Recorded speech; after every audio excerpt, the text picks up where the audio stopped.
5 না?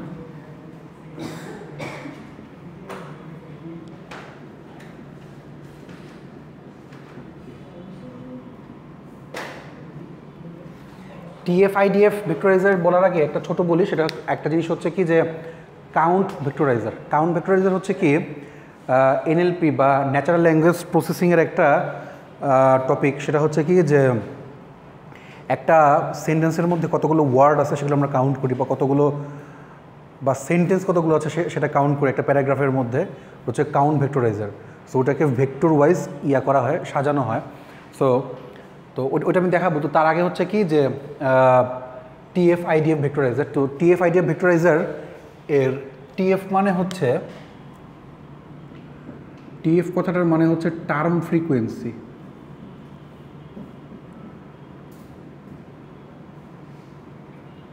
Term frequency. আর IDF মানে হচ্ছে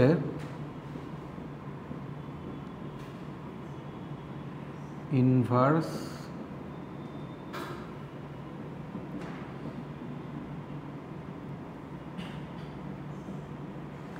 ডকুমেন্ট ফ্রিকোয়েন্সি।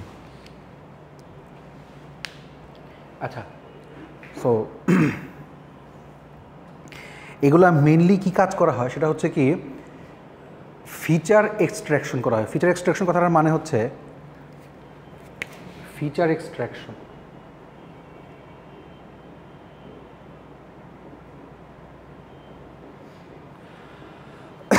ফিচার এক্সট্রাকশন কথাটার মানে হচ্ছে যে ধরেন অনেকগুলো লাইন দেয়া আছে বা বলা আছে, তো এইখান থেকে আমি কি বুঝতে পারতেছি, একজন একটা কথা বলল, একই কথা 3-4 বার বলল, তো 3-4 বার বলার অর্থ কী অ্যাকচুয়ালি, সে আসলে কী বোঝাতে চায়।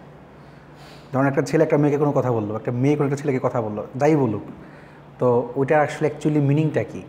তো মানে ওই মিনিংটা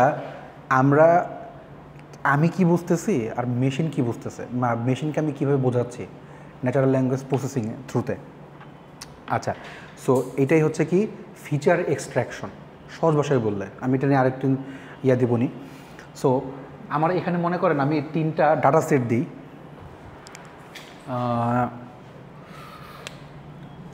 ডাটা সেটের উপর বেস করে হচ্ছে কি টিএফ আইডিএফটা করবো, আমি বের করব। ডেটা সেট নিয়ে তো আর কোনো ঝামেলা নাই, জানেন তো কি সেদিন যে আমরা ওই যে দিলাম না 16 মিলিয়ন ডেটাগুলা, ডেটা সেট আর কি। যাই হোক,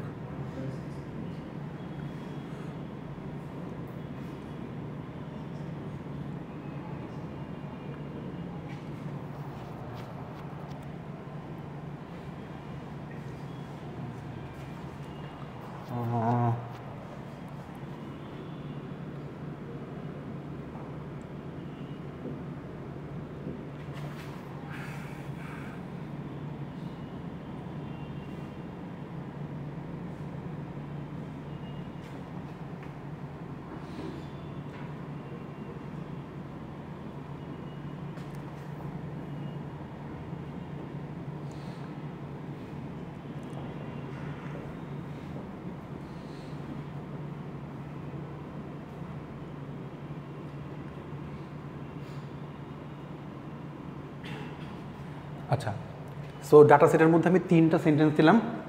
3টা সেন্টেন্সই দেখেন লাভ শব্দটা কিন্তু কমন, আর বাংলাদেশ জার্মানি এই দুটো হচ্ছে এক একটা জায়গায় এক এক রকমভাবে আছে।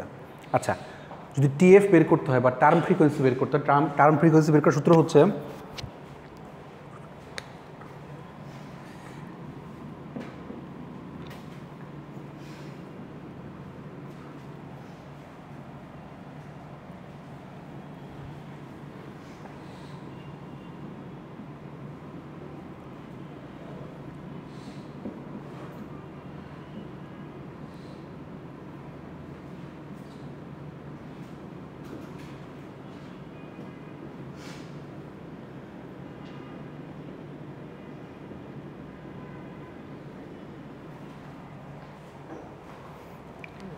ফ্রিকোয়েন্সি বা ফ্রিকোয়েন্সি না, এটাকে রিপিটেশন।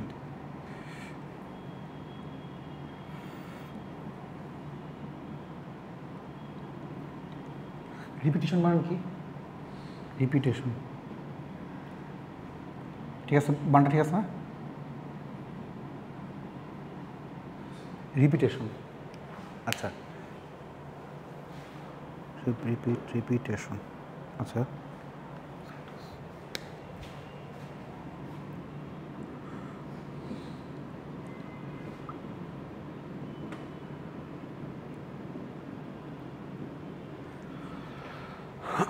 এটা হচ্ছে টার্ম ফ্রিকোয়েন্সি বা টিএফ এর সূত্র, number of repetition of word in a sentence আর total number of sentence, total word of sentence. So যদি একটু সহজ করে নেই, এটা মানে রিপিটেশন বলেন আর হচ্ছে ফ্রিকোয়েন্সি বলেন একই।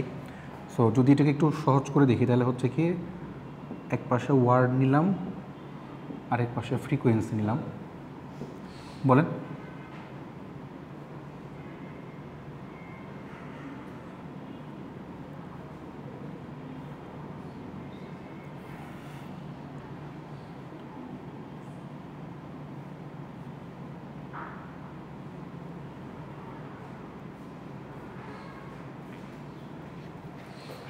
তো লাভ শব্দটা এখানে কয়বার আছে? 3 বার। বাংলাদেশ 2 বার, জার্মানিও 2 বার। আচ্ছা, এটা এটা জাস্ট বের করতেছি আমার সুবিধার জন্য, আমি টিএফটা বের করার জন্য। তো যদি আমি এখন এটাকে বক্স আকারে সাজাই,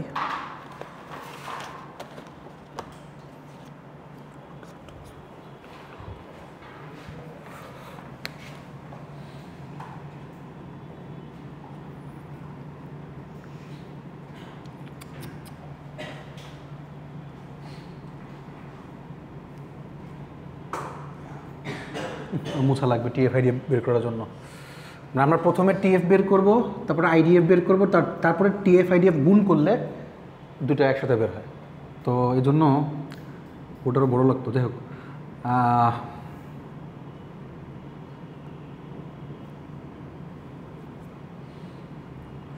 টিএফটা যদি বের করি আর কি, তাহলে হচ্ছে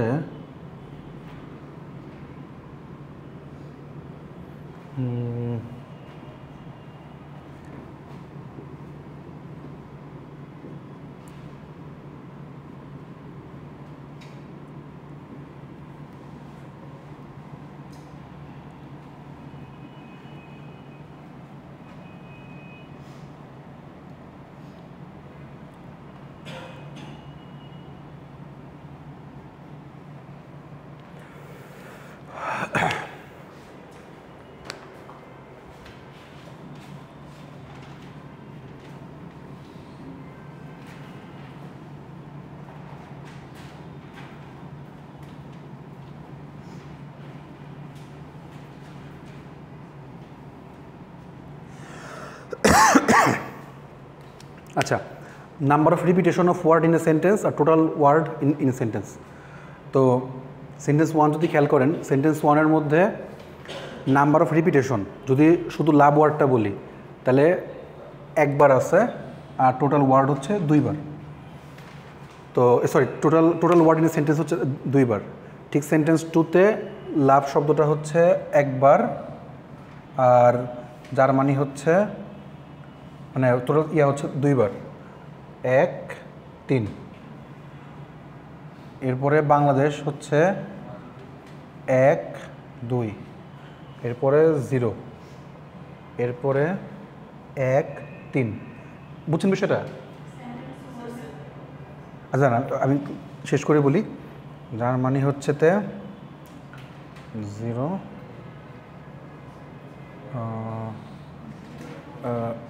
1 আর 1 3। আচ্ছা, খেয়াল করেন, সেন্টেন্স 1, সেন্টেন্স 2, সেন্টেন্স 3 একদম ইজি।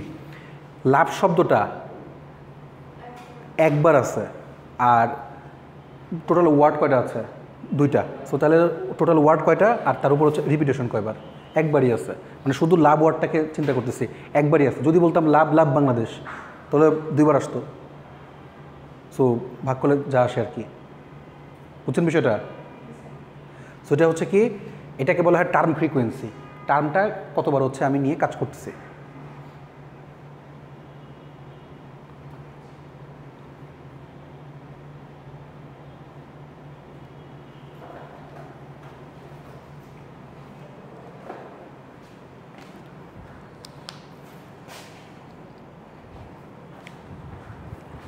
আবার লাগবে।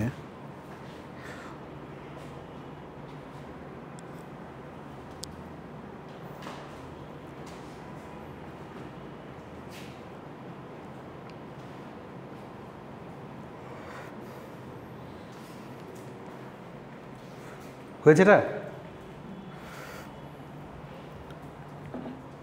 আচ্ছা, সো এরপরে আমরা বের করবো যেটা, সেটাকে বলা হয় আইডিএফ। আইডিএফ হচ্ছে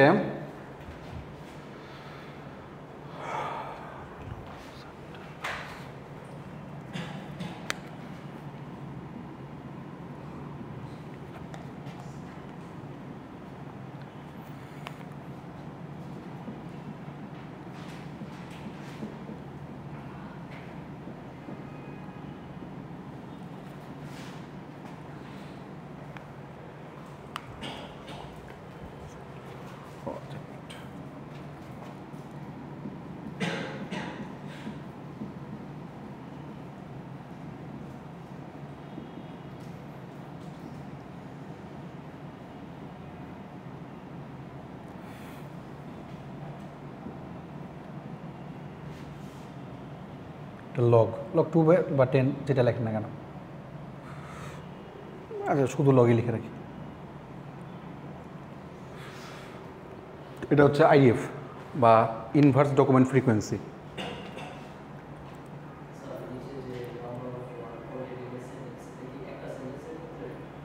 কোনটা কোনটা কোনটা?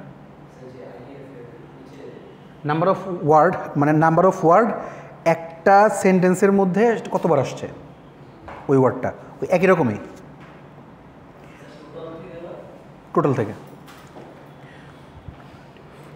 আমি এখানেই দেখাই তাহলে।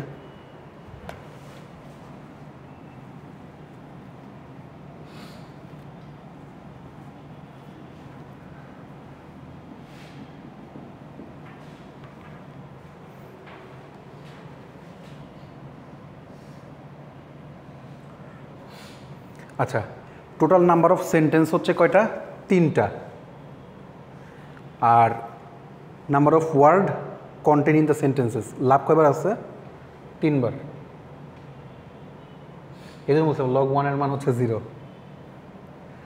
আচ্ছা, বুঝিনি এটা না? আচ্ছা, সেন্টেন্স আমার কয়টা আছে? 3টা sentence, total number of sentence 3টা।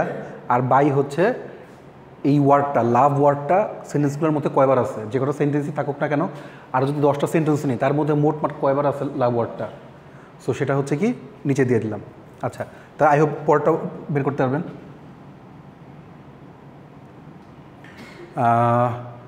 টোটাল নাম্বার অফ সেন্টেন্স হচ্ছে 3, প্রত্যেকবার 3 থাকতেছে।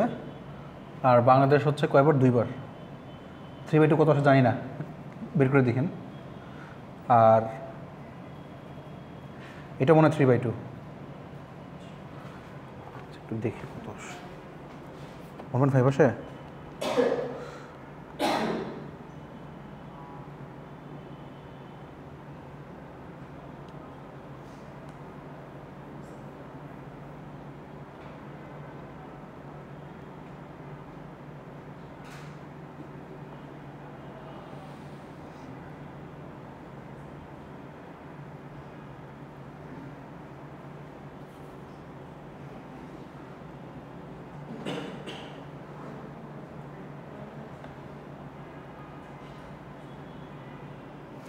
নেটটা কাজ করছে না, একটু দেখেন না কেউ কত আসে।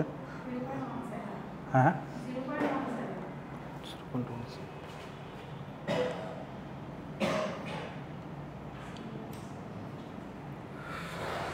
আচ্ছা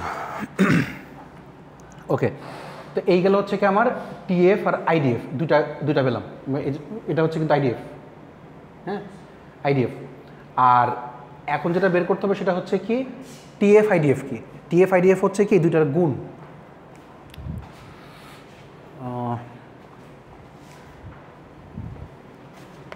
আচ্ছা, একদম বুঝি না না, এই ইয়েটা তো লাগবে, ডাটা সেটটা লাগবে।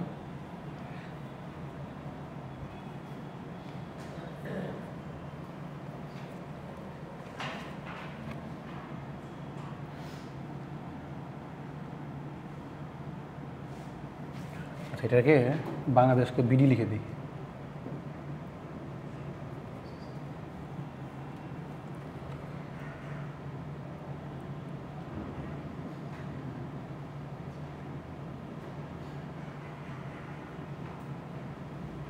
বুঝছেন তো, সংক্ষেপে দিলাম আর কি একটু।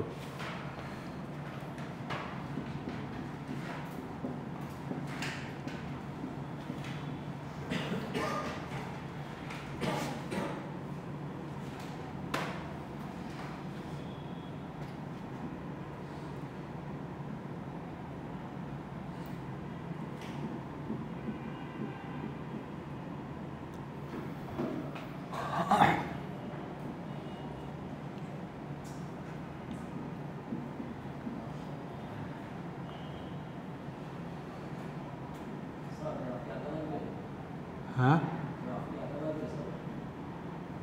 না, গ্রাফ দিয়ে কী করবেন?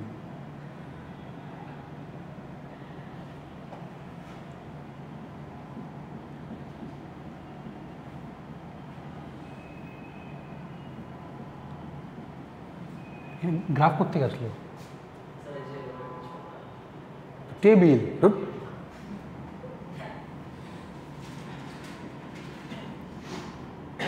আবার আচ্ছা, টিএফ আর আইডিএফ এর গুণ আর কি। তো গুণগুলো হচ্ছে, খেয়াল করেন, খুবই ইজি।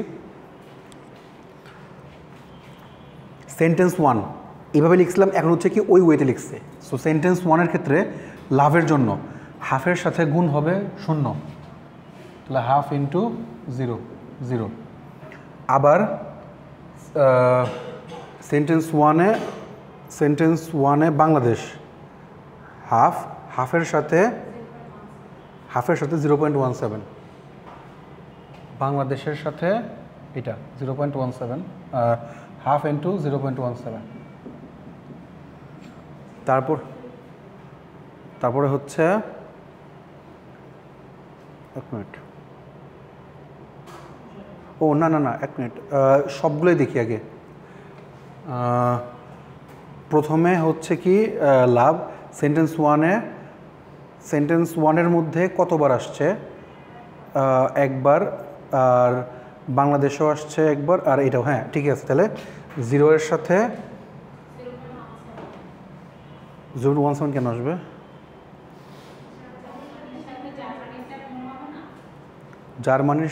জার্মানি সেন্টেন্স ওয়ানে কয়বার আসছে?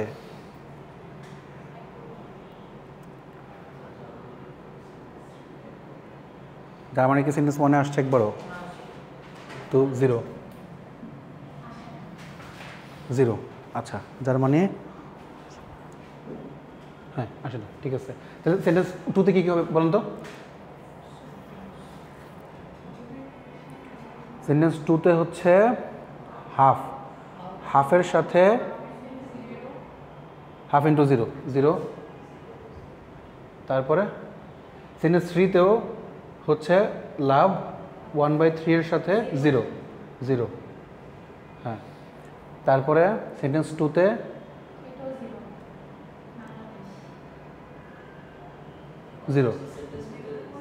0 ইন্টু যাই থাকুন না 0।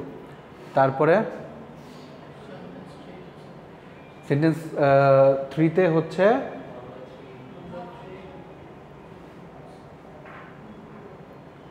1/3 এর সাথে না, আচ্ছা সেন্টেন্স টু থেকে শেষ করি। সেন্টেন্স টুতে হচ্ছে কি যে ফার্স্টে হাফের সাথে 0, তারপরে হচ্ছে 0 এর সাথে হচ্ছে এটা 0, তারপরে হাফের সাথে হচ্ছে 0.17। আচ্ছা গেল। তারপরে হচ্ছে এখানে হলো সেন্টেন্স থ্রিতে বাংলাদেশ 1/3, এই যে 1/3 এর সাথে 0.17, তাই তো? ঠিক আছে না? এরপরটা 1/3 এর সাথে 0.17। আয়ও বুঝছেন বিষয়টা?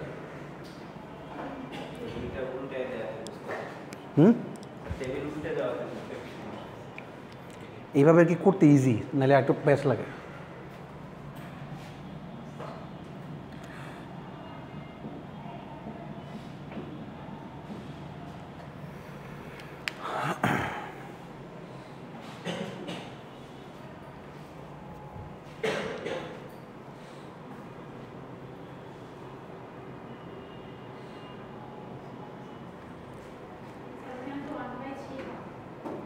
কোনটা?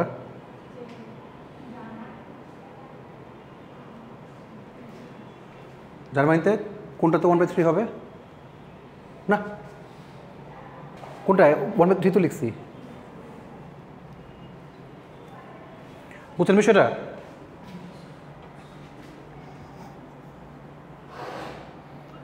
এখন মনে করেন আপনার কাছে কোনো স্প্যাম মেল আসলো, ওটা যে ওই যে TF-IDF ভেক্টরাইজেশন, এটা দেখালাম একটু আজকে। তো স্প্যাম একটা মেল আসলো, স্প্যাম মেলটা ডিটেকশন করবেন। স্প্যাম মেলের মধ্যে অনেক ধরনের ওয়ার্ড আসলো, যেগুলো আসলে মানে এই ওয়ার্ড দেখে বুঝতে পারবেন যে এটা আসলে স্প্যামের মেল কিনা। তো তাকে বোঝানোর জন্য আমি হচ্ছে TF-IDF-টাকে ইউজ করতে পারি, ভেক্টরাইজারটাকে ইউজ করতে পারি, যে আসলে একই ওয়ার্ড যখন বারবার আসতেছে বা একই টার্ম বারবার আসতেছে, একই ফ্রিকোয়েন্সি বা একই ডকুমেন্ট বারবার আসতেছে। সো আমি লাইন নিয়েও কাজ করলাম, মানে ওয়ার্ড নিয়েও কাজ করলাম, সেন্টেন্স নিয়েও কাজ করলাম, ডকুমেন্ট নিয়েও কাজ করলাম। এই জিনিসটাই হচ্ছে কি মানে ম্যাথমেটিক বা ডাটা সেট দিয়ে হচ্ছে কাজ করা। কারণ কোড করতে পারলে অবশ্য তো ডেট নাই, কোড করতে পারলে হচ্ছে এটাকে একটু ভালো করে দেখানো যেত আর কি, যে আমি ডাটাকে নিয়ে দেন হচ্ছে যে ডাটা প্রি প্রসেসিংয়ের ক্ষেত্রে এটা এটা এটা হয়ে যায় আর কি, যে কতগুলো আসলে এই সবগুলো হচ্ছে একদম ভেক্টরাইজেশন একটা একদম আকারে দেখায় দেয় যে কোনটা কত আসতেছে এবং সংখ্যা সহ দেখায় দেয় ইয়ার মধ্যে।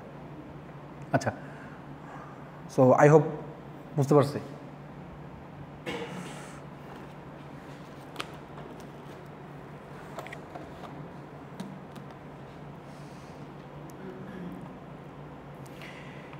এনএফএ দেখছিলেন?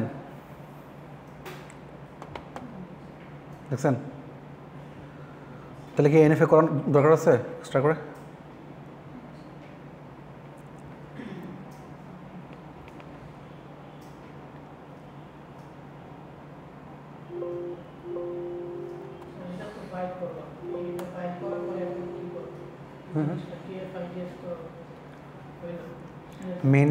মেইনলি TF-IDF, কাউন্ট ভেক্টরাইজার, অনেকগুলো ভেক্টরাইজার আছে। এগুলো বের করা হয় এই জন্য যে যেহেতু আমরা NLP-র কাজ করতেছি, ন্যাচারাল ল্যাঙ্গুয়েজ প্রসেসিং, সো আমাদের ওয়ার্ড নিয়ে কাজ করতে হবে। তো ধরেন যদি সেন্টিমেন্টটা বের করতে চাই, তাহলে একজন কতগুলো ওয়ার্ড এক সেন্টেন্সে বলতেছে, বারবার বলতেছে একটা জিনিস, তো ওখান থেকে তার সেন্টিমেন্টটা এখন সে কোন পর্যায়ে আছে ওটা বোঝার জন্য আমি জাস্ট TF-IDF-টাকে বুঝাইলাম। তো এরকম আরও অনেকগুলো আছে। ডিসিশন ট্রি দিয়ে কিছু কাজ করা যায়। তো আরও কিছু ভেক্টরাইজার আছে। তো মানে মেইন আউটপুটটা হচ্ছে কি, যে একই ওয়ার্ড বারবার আসলে তখন আমার কম্পাইলার কি মনে করতেছে বা আমার ডিটেক্টিং সিস্টেমটা বা আমার প্রেডিক্টিং সিস্টেমটা কি মনে করতেছে, ওরা আসলে আমার টার্গেট গোল কি বা আমি কাকে বোঝাতে চাচ্ছি যে সে হচ্ছে এই জিনিসটা মনে করবে। তো ওইটাকে পয়েন্ট করার জন্য হচ্ছে কি আমরা এই ধরনের ভেক্টরাইজারগুলো বের করি।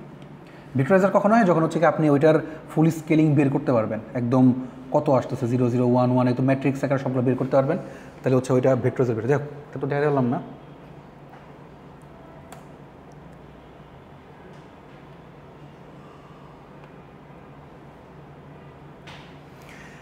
আচ্ছা, একটা ফাউ জিনিস দেখাবো। এটা হচ্ছে যে কম্পাইলারের একটা ফেজ আর কি, ফেজটার নাম হচ্ছে কোড অপটিমাইজেশন। মানে ফাউ জিনিস এই জন্য বলতেছি যে স্লাইডের চেয়ে ইয়াটাই বেশি ভালো লাগছে। এগুলো আপনাদের সবগুলো কিন্তু দেওয়া আছে, সব কিছু দেওয়া আছে ইয়াতে পোর্টালে, খালি এগুলো মানে যেগুলো ক্লাস নোট করে ওগুলো দেওয়া নাই, বাকি সব দেওয়া আছে।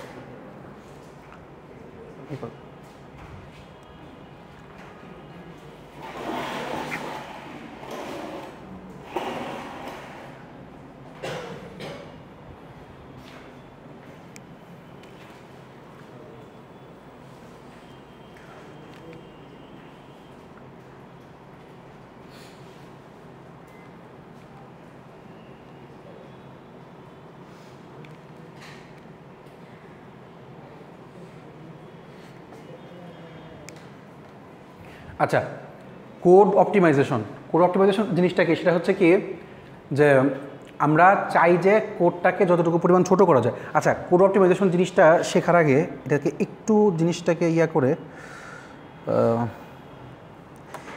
এইখান থেকে আসে, এইখান থেকে কোড অপটিমাইজেশনটা ঢুকলে ভালো হয়। সো সেটা হচ্ছে কি intermediate code generation. Intermediate code জেনারেশনটা হচ্ছে কি, যে সহজ ভাষায় বলি যে আমি এক এক সময় এক একটা আইডি ইউজ করি, ইন্টিগ্রেটেড ডিজাইন বা ডেভেলপমেন্ট এনভায়রনমেন্ট, ডিজাইন এনভায়রনমেন্ট যেটাই বলেন। সো সেটা পাইথনের জন্য একরকম, বা সি এর জন্য একরকম, সি প্লাস প্লাসের জন্য এক জায়গায় কোড ব্লকস ইউজ করি, এক জায়গায় আপনারা জানেন আর কি ওপির জন্য এক্লিপস বা ইয়া ইউজ করি। তো এখন কোডিং ল্যাঙ্গুয়েজ আমি আমার মতো করে ইউজ করতেছি, high level coding language use করতেছি। তো সেটা যে কোনো ধরনের আইডি বা যে কোনো ধরনের প্ল্যাটফর্মে ইউজ করতেছি। এখন এতগুলো প্ল্যাটফর্ম প্রোগ্রামিং জিনিসটা আমার সিপিইউকে বা আমার কম্পাইলারকে কিন্তু বোঝানো টাফ। এত বারবার আমি তাকে কেমনে বোঝাবো? এখন আপনি মনে করেন বাংলা জানেন, ইংলিশ জানেন, আমি আপনার স্প্যানিশ শিখাইতেছি, আবার জার্মান শিখাইতেছি, আবার ফ্রেঞ্চ শিখাইতেছি, ঝামেলা না? সো এমন একটা কাজ করা যায়, এমন একটা কাজের থ্রুতে আমি যেতে পারি, সেটা হচ্ছে কি যে আমার কথাটাকে চেঞ্জ করে এমন একটা জায়গায় নিয়ে যাব সেটা আপনি বুঝবেন। মানে যাই বলি না কেন, ধরেন যে সালেহা বললো কোন একটা ল্যাঙ্গুয়েজে, তো সে যা বললো সবগুলো করলো কি ট্রান্সলেট করে এমন একটা ল্যাঙ্গুয়েজে দিয়ে দিল ফখরুল, যেটা আমরা সবাই বুঝতেছি। সো পয়েন্টটা হচ্ছে কি যে এই ল্যাঙ্গুয়েজটাকে আমার পর্যন্ত আনার জন্য যে কাজ করে সে হচ্ছে কি ইন্টারমিডিয়েট কোড জেনারেটর, অর্থাৎ তার মাঝখানে বসে ইন্টারমিডিয়েশন কাজই হচ্ছে কি বাকিদের সাথে কানেক্ট করে দেয়। অর্থাৎ যাই দিই না কেন হাই লেভেল ল্যাঙ্গুয়েজটাকে লো লেভেল ল্যাঙ্গুয়েজ নিয়ে আসে, আমি যাতে বুঝতে পারি। প্রথম কথা, লো লেভেল ল্যাঙ্গুয়েজ আনার কারণ কি, সেটা হচ্ছে কি আউটপুট রান করতে সুবিধা, মানে ফাইলটা, ওই অবজেক্ট ফাইলটাকে রান করতে সুবিধা হচ্ছে, ইএক্সি ফাইল, এক্সিকিউটেবল ফাইলের মধ্যে আনতে খুবই সুবিধা হয়, কনভিনিয়েন্ট। আর দুই হচ্ছে কি যাতে প্রত্যেকটা কম্পাইলার এটা বুঝতে পারে। আপনারা তো এখন পাইথন করেন হচ্ছে কোল্যাবে করেন, বাট আগে আমরা হচ্ছে যে পাইচার্ম দিয়ে করতাম বা জুপিটার দিয়ে করতাম, এখনও করি, তো করলেই হয়।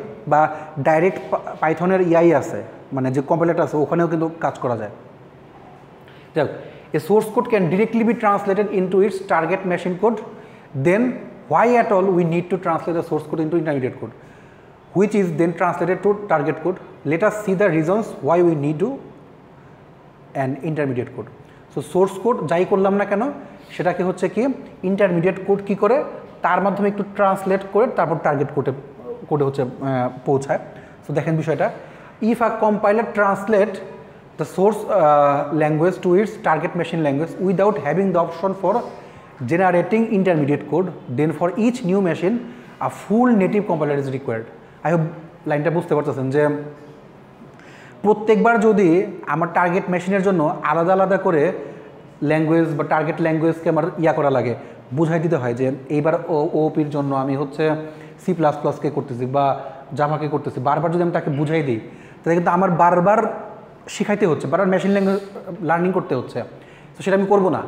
এই জন্য বলতেছে যে if a compiler translate the source language to its target machine language, যদি কম্পাইলারটা কী করে সোর্স ল্যাঙ্গুয়েজটাকে টার্গেট মেশিন ল্যাঙ্গুয়েজ ট্রান্সলেট করার চেষ্টা করে without having the option of generating intermediate code, যদি ইন্টারমিডিয়েট কোডকে জেনারেট না করে, অর্থাৎ মাঝামাঝি কাউকে বানায় জেনারেট না করে যদি চেষ্টা করে, তাহলে কি হয়, then for each new machine a full native compiler required, অর্থাৎ আমার কম্পাইলারের জন্য বা আমাকে চেনানোর জন্য আরেকটা নেটিভ কম্পাইলার আমার দরকার হবে, বারবার কিন্তু তাকে ওই জিনিসটা বোঝাইতে হবে। Intermediate code eliminates the need of a new full compiler for every unique machine by keeping the analysis portion same for all the compilers. Intermediate code কী করে, ঠিক সেই কাজটাই করে দেয়। সেটা হচ্ছে কি যে মানে আমার বলতে পারেন যে ইন্টারপ্রেটার আর কি, যদিও কাজ করছে কম্পাইলিংয়ের, বাট আমার ইন্টারপ্রেট করতেছে যে কেউ একটা কিছু বললো, সেই কথাটা আমার পর্যন্ত আসতেছে আমার ল্যাঙ্গুয়েজে, আমি বুঝতে পারতেছি এরকম একটা ল্যাঙ্গুয়েজে, অর্থাৎ একে ট্রান্সলেট করে অন্য একটা ল্যাঙ্গুয়েজে নিয়ে যাচ্ছে।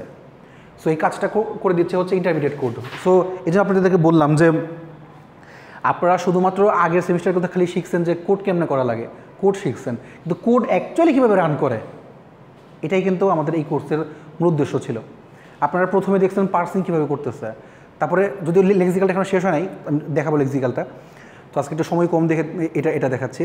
সো লেক্সিক্যাল অ্যানালাইসিসে কী করা হয়, পুরোপুরি জিনিসটাকে টোকেনে ভাগ করা হয়, সবগুলো ওয়ার্ড বাই ওয়ার্ড ভাগ করে তারপরে এদেরকে আবার হচ্ছে টোকেনগুলোকে নিয়ে আবার কাজ করা হয়, টোকেনাইজেশন করা হয়, লেমাটাইজেশন করা হয়, সামারি বা ওই পার্টস অফ স্পিচে ভাগ করা হয়, বা কোনটা অ্যাকচুয়ালি সঠিক, ভুলটা বের করা হয়, ঠিকটা বের করা হয়, কোথায় কী কমা দিচ্ছি, কী মানে সেমিকোলন দিচ্ছি, এগুলো বের করা হয়। এরপরে হচ্ছে কি এই ধরনের কাজগুলো শেষ করার পরে নেক্সট পোর্শন হচ্ছে কি যে এটাকে ইন্টারমিডিয়েট কোড জেনারেশনে ভাগ করা হয়। অর্থাৎ যদি বাকি সব ঠিক থাকে তাহলে আমি রান করার জন্য এটাকে এমন একটা ল্যাঙ্গুয়েজে নিয়ে যাচ্ছে বা এমন একটা জায়গাতে ট্রান্সলেট করতেছি যে ট্রান্সলেশনটা মেশিন বুঝতে পারবে, সেটাই হচ্ছে কি আমার ইন্টারমিডিয়েট কোড জেনারেটর।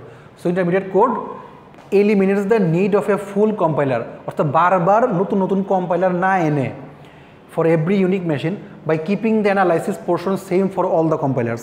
এখন মনে করেন আপনার হচ্ছে আপনি ম্যাকবুক ইউজার, সো আমি যদি আমার পিসিতে করা একটা কোড আপনার ম্যাকবুকে দিই, তাহলে যদি আবার আপনার ম্যাকবুকের মধ্যে করা লাগে তাহলে এটা সেটা ঝামেলা না?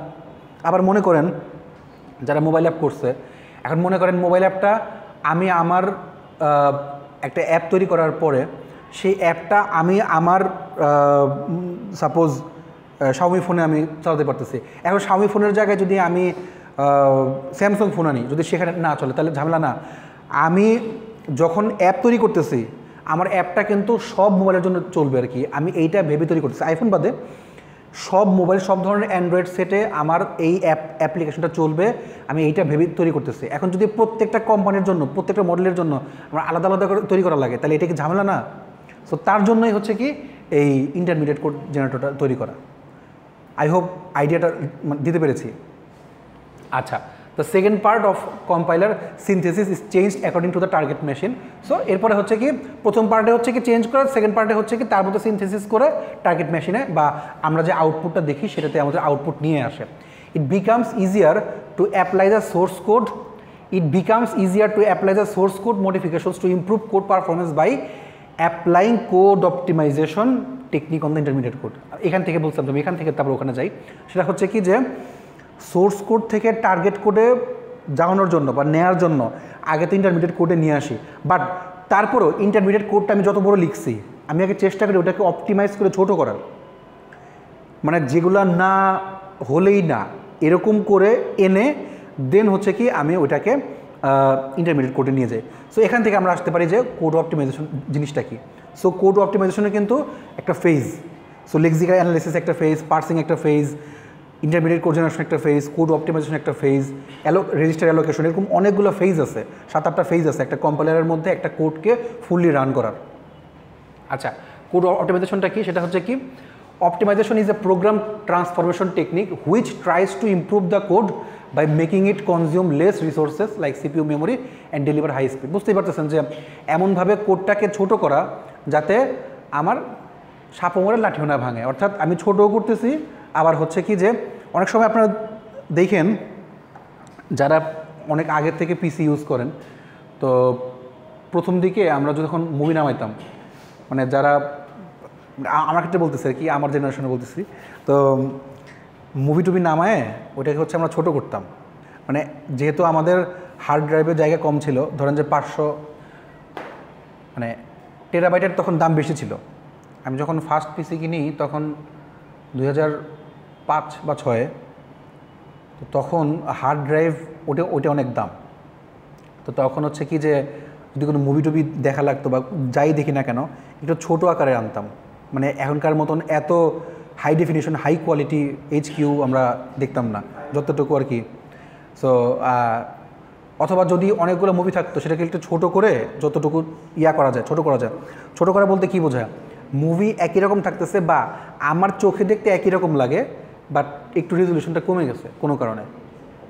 সো 1 জিবির মুভি মনে করেন যে কোনো কারণে 800 MB বা 700 MBতে আমি নিয়ে আসলাম, তাহলে ওই জায়গাটাকে আমি আবার পরবর্তীতে আবার চাইলে ইউজ করতে পারি। তখন ওর মানে হচ্ছে কি নেটের স্পিড কম থাকতো, তো ভাবতাম কি একটা মুভি নামাইলে ওটা রেখে দিই, অনেক পরে যদি দেখা যায়। এখন তো সব কিছু নেটেই আছে বা ইউটিউবে আছে, সো এখন আর না রাখলেও চলে। সো এই জন্য হচ্ছে কি ওইটাও কিন্তু একটা কোড। আমি যখন একটা মুভি রাখতাম বা একটা অডিও ফাইল রাখি বা একটা পিডিএফ রাখি, ওটাও কিন্তু একটা জায়গাতেই আছে। সো এখন কিন্তু নতুন করে এনএলপিতে টেক্সট অপটিমাইজেশন নিয়েও কিন্তু কাজ চলতেছে। অর্থাৎ একটা টেক্সটকে আমি যতটুকু অপটিমাইজ করতে পারি, যতটুকু ছোট করতে পারি তার জন্য, বা আমার অর্থ ঠিকই থাকবে, বাট আমি তাকে হচ্ছে কি করব। সহজ এক্সাম্পল, মনে করেন যে বাইরের দেশে কেউ কারোর কথা বুঝলো না, তো কি বলে যে I don't understand your word, please can you please repeat this again. বাংলাদেশে কি বলে? হ্যাঁ এটা মানে হচ্ছে যে আমি বুঝি নাই, তো আমি কিন্তু অপটিমাইজ করে ফেলছি। সো পয়েন্টটা হচ্ছে কি যে আমি অপটিমাইজ করে অর্থটা সেম রাখতে পারছি কিনা, এটা জাস্ট এমনি জোকস করলাম। কিন্তু পয়েন্টটা হচ্ছে কি যে আমরা যতটুকু পরিমাণ, এখন দেখেন আপনি এক ফর লুপ কয়বার চালাবেন, অ্যান্ড আপনাকে আমি বললাম 1 থেকে 10 পর্যন্ত যোগ করতে, ওটা আপনি প্রত্যেকবার স্ক্যান করে করে নিয়ে 1 নিলেন, 2 নিলেন, 3 নিলেন, 4 নিলেন, যোগ করতে পারলেন। আবার কি একটা ফর লুপ দিয়েও যোগ করতে পারলেন। আবার একটা ফাংশন আছে n × n + 1/2, ওই ফাংশন দিয়ে কিন্তু আপনি যোগ করতে পারেন। মনে আছে না ওটা ফাংশনটা, যে মানে 1 + 2 + 3 + ... +10, এটার অ্যান্সার কত হবে? এটার অ্যান্সার হচ্ছে 55 আর কি। আপনি যদি যোগ করেন, আপনি প্রত্যেকবার স্ক্যান করলেন 1, 2, 3, 10 করে স্ক্যান করে করে প্রত্যেকবার নিয়ে যোগ করলেন, তাও যেমন হয়। আপনি একটা ফর লুপ দিয়ে 1 থেকে শুরু করে 10 পর্যন্ত নিয়ে তারপরে প্রত্যেকটাকে যোগ করলেন, তাও যেমন হয়। আবার যদি আপনি করেন n × n + 1/2, যেটা সেটা হচ্ছে কি এই 10, মানে 10 হচ্ছে n আর কি, 10 × 10 + 1/2 অর্থাৎ 5, আর 5 আর 11 55, সেটাও হচ্ছে। অর্থাৎ যতটুকু পরিমাণ আপনি এটাকে অপটিমাইজ করতে পারেন। আচ্ছা, সো তাতে কী হবে, আমার কোডটা ইমপ্রুভ হচ্ছে by making consume less resources and deliver high speed. So যত বেশি ছোট করতে পারবো কোড, তত হচ্ছে কি আমার এই যে এখন আপনারা যদি এই যে আপনাদের সামনে কন্টেস্ট আসতেছে, যদি আপনারা এখন কোড করেন আর একটু ভালো করে আরেকটু বেশি কোড করতেন, তাহলে হয়তো বুঝতে পারবেন যে একটা কোড পেছনে কী পরিমাণ জায়গা নিচ্ছে, কী পরিমাণ রিসোর্স নিচ্ছে। তো তাতে হচ্ছে কি আপনার এটা সুবিধা হবে যে আপনারা বুঝতে পারবেন যে নারীভুরি কেমনে চলতেছে কোডের অ্যাকচুয়ালি। এখন ডাক্তার আর আমার মধ্যে পার্থক্য কী? ডাক্তার কিন্তু জানে যে ভেতরে কীভাবে কলকবজা কীভাবে চলতেছে, আমি জানি না। আমি নিজে নিয়ে চলি, কিন্তু আমি কিন্তু জানি না আমার মাথায় কী কী আছে বা আমার শরীরের ভিতরে কী কী আছে, কিডনি অ্যাকচুয়ালি কোন পোর্শনে অ্যাকচুয়ালি এখন কাজ করতেছে সেটাও জানি না, বাট আমি কিন্তু নিয়ে চলতেছি।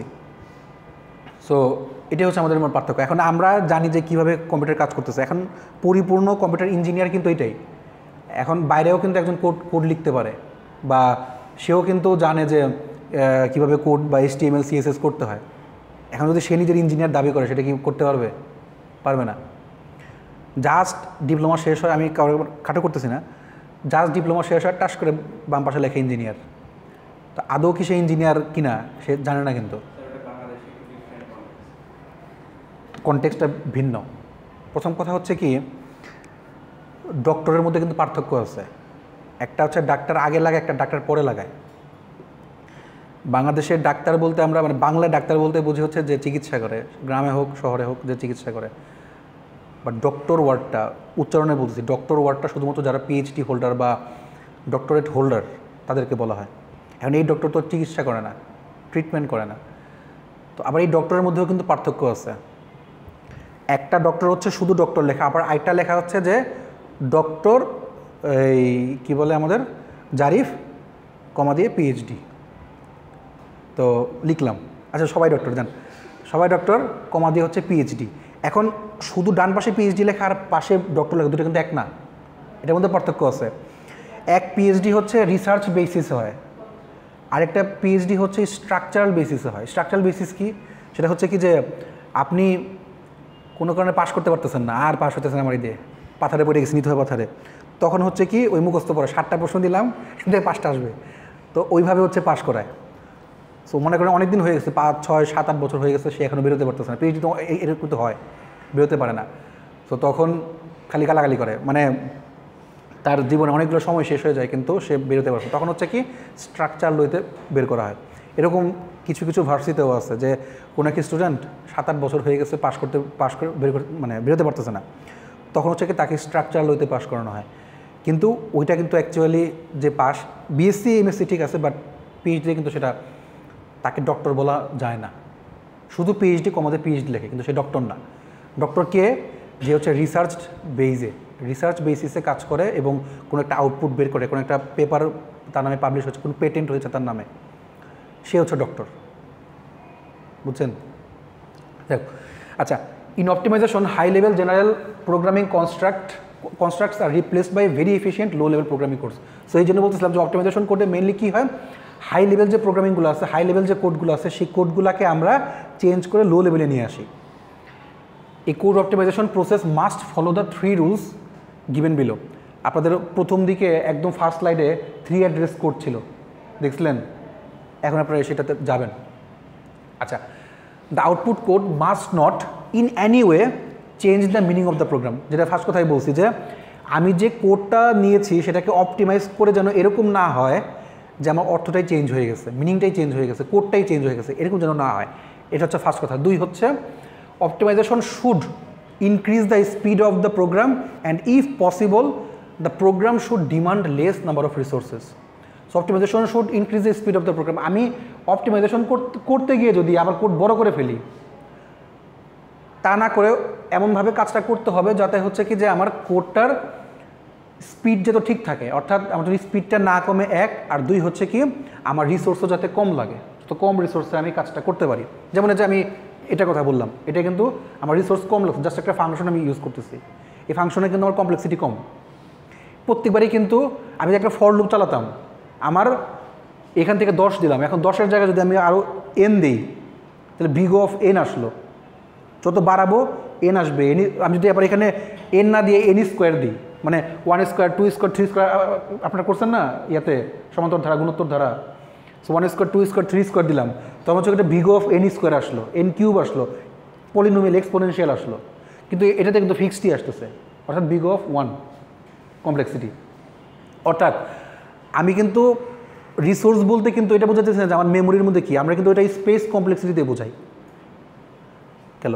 3 হচ্ছে optimization should itself be fast and should not delay the overall compiling process. একই কথা, যে অপটিমাইজেশন নিজে কি করবে, ফাস্ট যতটুকু পরিমাণ তাকে ফাস্ট করা যায় ফাস্ট অ্যান্ড ফিরিয়াস করবো, এবং and should not delay the overall compiling process. Full compiling করতে যেন আমার যাতে সময় কম লাগে, এই জিনিসটাই হচ্ছে কি আমার কোড অপটিমাইজেশন। আচ্ছা, আমি কোড অপটিমাইজেশন যাওয়ার আগে, আচ্ছা কি হচ্ছে আপনাদের 3 অ্যাড্রেস কোডটা,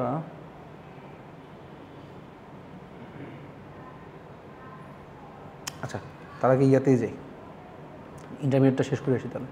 আচ্ছা যাই হোক, কোড অপটিমাইজেশন কি বুঝতে পারছেন? আচ্ছা, এখন আমরা আবার একটু ফিরে আসলাম হচ্ছে কি আমাদের ইন্টারমিডিয়েট কোড জেনারেটরে বা জেনারেশনে। সেটা হচ্ছে কি, এখন একে হচ্ছে কি আমরা 2 ভাগে ভাগ করতে পারি। একটা হচ্ছে হাই লেভেল আইআর বা হাই লেভেল ইন্টারমিডিয়েট রিপ্রেজেন্টেশন, একটা বলা হয় লো লেভেল ইন্টারমিডিয়েট রিপ্রেজেন্টেশন। সেটা হচ্ছে কি, হাই লেভেল আইআর হচ্ছে high level intermediate code representation is very close to source language itself. মানে যা ছিল তাই আছে, আমি ওটাকে লো লেভেলে করলে ওটার কিছু পাচ্ছি না, আউটপুট আর কোনো কিছু দেখতে পাচ্ছি না। এখন আপনি বলতে পারেন যে স্যার আমাদের এখন ক্লাউড বেসড কাজ হচ্ছে, যেমন যে গুগল কোল্যাব, আমার তো কিছু যাচ্ছে না, তাহলে আমার কোড অপটিমাইজ করলে কি না করলেই কি? হ্যাঁ, এটা কথাটা সঠিক, বাট যখন কম্পাইলারটা আসছে তখন কিন্তু এই ওয়েতেই করা হয়েছে। এখন ক্লাউড বেসড বলে হচ্ছে যে আমরা একটু কম জায়গা নিয়ে কাজ করতে পারতেছি, বা আমাদের পিসি শুধুমাত্র হচ্ছে কি একটা রিপ্রেজেন্টেশন, অন্য কোনো কাজে লাগতেছে, জাস্ট আমরা কোড করার জন্য কাজে করতেছি, প্ল্যাটফর্ম তারা দিয়ে দিছে, কোড আমার জানা, আমি খালি কোডটাকে ইমপ্লিমেন্ট করতেছি। আচ্ছা, আর লো লেভেলটা হচ্ছে কি, this one is close to the target machine which makes it suitable for register and memory allocation, instruction set selection etcetera. It is good for machine dependent optimization. আচ্ছা, অপটিমাইজেশনেরও কিন্তু আরও কিছু প্রক্রিয়া আছে, সেটা হচ্ছে কি মেশিন ডিপেন্ডেন্ট অপটিমাইজেশন, একটা হচ্ছে মেশিন ইন্ডিপেন্ডেন্ট অপটিমাইজেশন। আচ্ছা দেখ, তো আমি 3 অ্যাড্রেস করে আগামী দিন আসবো নাকি দেখে দিব? টাইম শেষ। আচ্ছা,